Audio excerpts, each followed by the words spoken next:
Good morning students. Apex college Makrana की online classes में आप सभी छात्र छात्राओं का स्वागत है।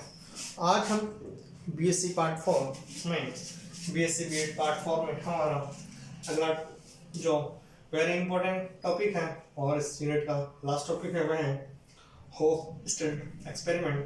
तो दो साइंटिस्ट थे, एक था होफस्टाड तथा इनके साथियों ने जो स्टैनफोर्ड में एक इलेक्ट्रॉन एक्सेलरेटर से कुछ हाई एनर्जी वाले इलेक्ट्रॉन बीम थी उनके नाभिकों से जो स्कैटर करवाया, तो उन्होंने कुछ जानकारियाँ प्राप्त की और उन्होंने नाभिक में क्या क्या होता है, नाभिक में एक होता है चार्ज और मास, चार्ज एज मास डेंसिटी के वितरण के बारे में इन्होंने अध्ययन किया।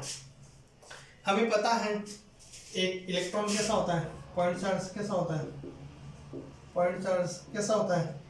इलेक्ट्रॉन जब पॉइंट चार्ज होता है तो हमें पता है कि नाभिक की कोई इलेक्ट्रॉन एक पॉइंट चार्ज है जिसकी कोई अपनी स्ट्रक्चर नहीं होती। जो इलेक्ट्रॉन है वह कैसा ऐसा है, तो इसकी कोई स्ट्रक्चर तो होती नहीं है। स्ट्रक्चर नहीं होने की वजह से इस पर कोई भी नाभिकीय बल नहीं लगता। कौन सा बल नहीं लगता? नाभिकीय बल। हमें ध्यान से समझना है, इस पर कोई भी नाभिकीय बल नहीं लगता। यदि नाभिकीय बल नहीं लगता तो इलेक्ट्रॉन के मध्य एक बल लगता है। कौन सा? Electrostatic force. कौन सा? कूलॉम आकर्षण बल लगता है, तो नाभिक के आवेश वितरण में प्रभावित होता है। ठीक है, हमें पता है कि न्यूक्लियर फोर्सेस नहीं लगते हैं, केवल कूलॉम फोर्सेस लगते हैं। कौन से? कूलॉम फोर्सेस लगते हैं। उनकी वजह से हमने पाया कि यदि एक इलेक्ट्रॉन की ऊर्जा इतनी हो, लगभग डी ब्रोगली वेवलेंथ, जो कि लगभग आपके 10⁻⁻15 मीटर होती है। कितनी? यदि डी ब्रोगली वेवलेंथ 10⁻⁻15 मीटर हो, तो इससे जो स्कैटरिंग कराएंगे नाभिक से, उसमें हमें निम्न प्रकार की जानकारी प्राप्त हुई। तो उन्होंने सबसे पहले इस प्रकार का एक डायग्राम है, उसमें सबसे पहले ऊपर क्या लिखा है? इलेक्ट्रॉन एक्सीलरेटर अर्थात इलेक्ट्रॉन त्वरण। इससे क्या होगा? हाई एक्सीलरेटेड पार्टिकल्स आएंगे। क्या होंगे? जो कि इलेक्ट्रॉन एक्सीलरेटेड है उससे क्या होंगे? लगभग 550 मिलीवॉल्ट। कितने? 500 मिली इलेक्ट्रॉन वोल्ट की एनर्जी के इलेक्ट्रॉन बीम है, वह एक संवेग विश्लेषण के बाद में इस प्रकार से आएगी। जो हाई एक्सीलरेटेड एनर्जी है, हाई एक्सीलरेटेड इलेक्ट्रॉन्स हैं, वह इस प्रकार से आएंगे। मतलब सबसे पहले कौन सा चीज पढ़ा हमने? इलेक्ट्रॉन त्वरण। इलेक्ट्रॉन त्वरण क्या करेगा? लगभग 550 मिली इलेक्ट्रॉन वोल्ट के जो इलेक्ट्रॉन्स हैं उनको क्या करेगा? एक्सेलरेटेड। उसके कोनों पर दो लगा रखे हैं पुंज अवरोधक, ऊपर भी है और नीचे भी है। दो चुंबकीय विक्षेपों के सहायता से प्रवेश करता है, जहां पर इलेक्ट्रॉन पतली, जो भी हमने गोल्ड फॉइल ली, उस पर जब इंसिडेंट होता है, जो गोल्ड फॉइल है, यदि उस पर इंसिडेंट होगा तो उनमें क्या होगा? Elastic collision. क्या होगा? Elastic collision. इलास्टिक कोलिजन होगा तो हम इसमें लगा सकते हैं। यदि जहाँ पर इलास्टिक कोलिजन हो रहा है तो हम वहाँ पर मोमेंटम कंजर्वेशन का यूज कर सकते हैं। जो हमारे पास टारगेट है, टारगेट कौन सा है? ये टारगेट है। टारगेट किस प्रकार का है? जो टारगेट है, यहाँ से जो चुंबकीय निक्षेपक है, यहाँ से इलेक्ट्रॉन आएंगे, जो इलेक्ट्रॉन बीम आएगी वो क्या होगी? इस टारगेट से टकराएगी। टारगेट से टकराने के बाद जो प्रकीर्णित इलेक्ट्रॉन है, वह कुछ थीटा एंगल, जो भी एंगल थीटा है, उससे इस प्रकार यहाँ पर हमारा जो मैग्नेटिक स्पेक्ट्रोमीटर है वहाँ पर पहुँच जाएंगे और हमें जो जानकारी मिलेगी हम उनको इकट्ठा करेंगे। सबसे पहले क्या है? इलेक्ट्रॉन एक्सीलरेटर, जहाँ से ये इलेक्ट्रॉन इस प्रकार से आते हैं, इस स्प्लिट, दोनों तरफ स्प्लिट है, वहां पर क्या है? पुंज अवरोधक है। ये क्या है? चुंबकीय निक्षेपक दोनों तरफ। यहाँ से जो इलेक्ट्रॉन आते हैं, जो इलेक्ट्रॉन की बीम आएगी, बीम का मतलब है पुंज, मतलब गुच्छा। जो इलेक्ट्रॉन का बीम आएगी वो यहाँ से गोल्ड फॉइल से टकराएगी। गोल्ड फॉइल से टकराने के बाद ये क्या टारगेट है, टारगेट किसका है, गोल्ड फॉइल। गोल्ड फॉइल से टकराने के बाद यह इधर चुंबकीय स्पेक्ट्रोमीटर की तरफ चली जाएगी और जो हमें जानकारी मिलेगी वह कुछ इस प्रकार से है।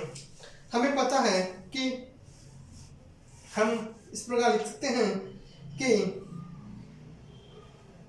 जो भी गोल्ड फॉइल के किसी अक्ष के सापेक्ष स्पेक्ट्रोमीटर को घुमाकर इलेक्ट्रॉन पुंज की जो भी रीडिंग है, जो हमारा स्पेक्ट्रोग्राफर है उसको क्या करेंगे, जो गोल्ड फॉइल है उसकी तरफ घुमाकर हम जो रीडिंग्स आएगी उनको नोट कर लेंगे कि जो एंगल्स आए उनमें वेरिएशन कितने आए, वही तो हमें मेजर करने हैं। हम उनको मेजर करते हैं और जो हमारा एंगल ऑफ स्कैटरिंग, हम कुछ टर्म्स लिखेंगे। एंगल ऑफ स्पेक्टरिंग हमारा पहले टर्म है एंगल ऑफ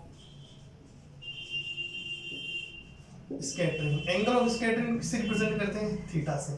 ठीक है, वहां पर हमने थीटा को रिप्रेजेंट किया। दूसरा है, यदि इस प्रयोग में इलेक्ट्रॉन परिकिरण के लिए हम डिफरेंशियल स्कैटरिंग क्रॉस सेक्शन हम लिख रहे हैं अवकलनी अवकली प्रकीर्णन परिक्षेत्र अर्थात differential scattering cross section, differential scattering cross section जिसको हम किससे रिप्रेजेंट करेंगे, सिग्मा थीटा से। किससे, सिग्मा थीटा से, और थीटा का मेजरमेंट करेंगे। स्कैटरिंग एंगल कौन सा है, थीटा। वहां पर जो सिग्मा ऑफ थीटा का फंक्शन आएगा वह कुछ इस प्रकार से आता है। रदरफोर्ड मॉडल में हमने पढ़ा था सिग्मा या रो सिग्मा थीटा इक्वल टू क्या आता है, जेड ई स्क्वायर की जेड स्क्वायर का square upon 8 pi epsilon not into electric field, ये सारा का स्क्वायर है, square into 1 upon sine theta by 2। कुछ इस प्रकार से आया।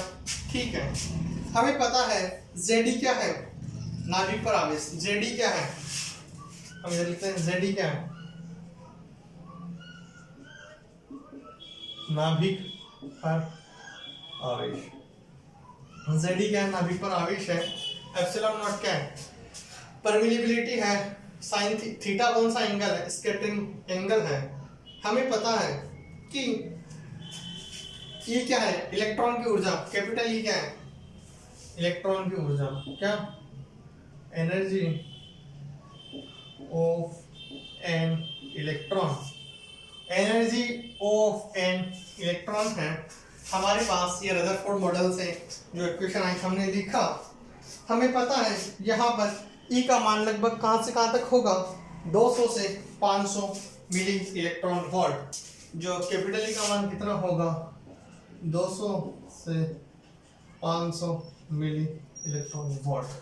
ठीक है, हमने यदि हमें पता है इलेक्ट्रॉन कैसा है, एक बिंदु है, मतलब पॉइंट चार्ज है, तो पॉइंट चार्ज के लिए हम इस प्रकार लिख सकते हैं कि यदि हम इलेक्ट्रॉन के लिए लिखना चाहें तो हम जो रिकॉइल स्पीड है या जो रिकॉइल को ध्यान में रखा जाए तो गणनाओं को, न्यूक्लियस को पॉइंट चार्ज मानकर हम कुछ इस प्रकार से लिखेंगे। ठीक है,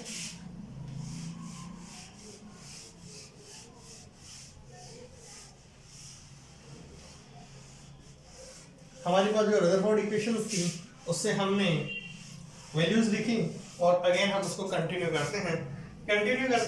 हमें पता है sigma of theta.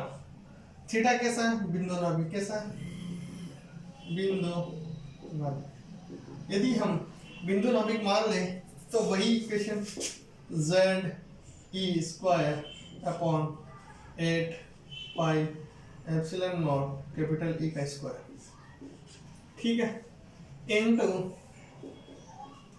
1 upon sine की पावर 4 थीटा बाई 2। ठीक है। यदि मैं इसको इस प्रकार लिख दूं, जहां पर अगेन यदि हम इसको ऊपर cos स्क्वायर थीटा बाई 2 लिखते हैं, ऊपर क्या लिखें, cos square theta by 2 upon जो नीचे टर्म आएगी वो ध्यान रखने हैं, वह है 1 plus 2e upon m c square sine square theta by 2। यही लिखा हमने 1 प्लस 2 m ई अपॉन, जहां पर m क्या है, कैपिटल M क्या है, mass of an electron, capital M क्या है, मास ऑफ एन इलेक्ट्रॉन, ठीक है, z e square upon 8 pi epsilon not into 1 upon sine square theta by 2। हमने इसको मल्टीप्लाई किया है cos square theta by 2 upon 1 plus m E upon m c square sine square theta by 2। यदि हमें पता है कि यदि नाभिक में जो भी चार्ज का डिस्ट्रीब्यूशन है, क्या है, चार्ज का डिस्ट्रीब्यूशन, यदि हम चार्ज डेंसिटी के फॉर्म में लिखें, रो आर मान लिया जाए, तो एक गोला होता है, हमें पता है कि नाभिक को एक गोला मान लिया जाए, तो रो आर क्या होगा, एक गोले का स्क्वायर क्या होना, इसमें क्षेत्रफल क्या होता है, 4 पाई आर स्क्वायर, कहाँ से कहाँ तक, 0 to infinite rho r 4 pi r square d r. यही होगा। हम जो इक्वेशन 2 है, जो इक्वेशन 2 आई हमारे पास, उसमें रो आर की वैल्यू पुट करते हैं तो क्या आता है, हमारे पास जो भी चार्ज डेंसिटी है आता सिग्मा थीटा इक्वल टू क्या आएगा, सिग्मा थीटा नाभिक बिंदु नाभिक के लिए इनटू 4q, ये मोड है इसका,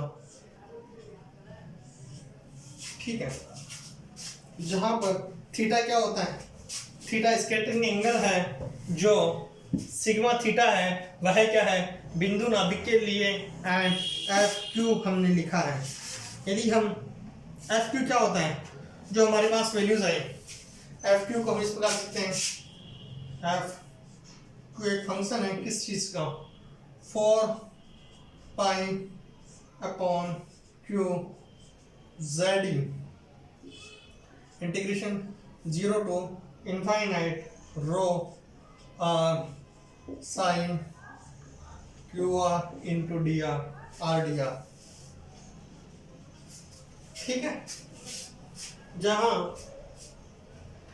हमें पता है एफ क्यू क्या है, नाभिक के जो आवेश है उस पर डिपेंड करने वाला एक फंक्शन है, जो एफ क्यू है वह एक फंक्शन है जो कि चार्ज पर डिपेंड करता है, और यदि हम इसे हम क्या कहेंगे, फॉर्म फैक्टर, क्या कहेंगे, एफ क्यू क्या कहेंगे, फॉर्म फैक्टर की वैल्यू क्या होती है, 4 pi upon q z e integration 0 to infinite rho r sine q r into r d r. जो रो आर का मान होता है वह कुछ इस प्रकार से निकल के आता है।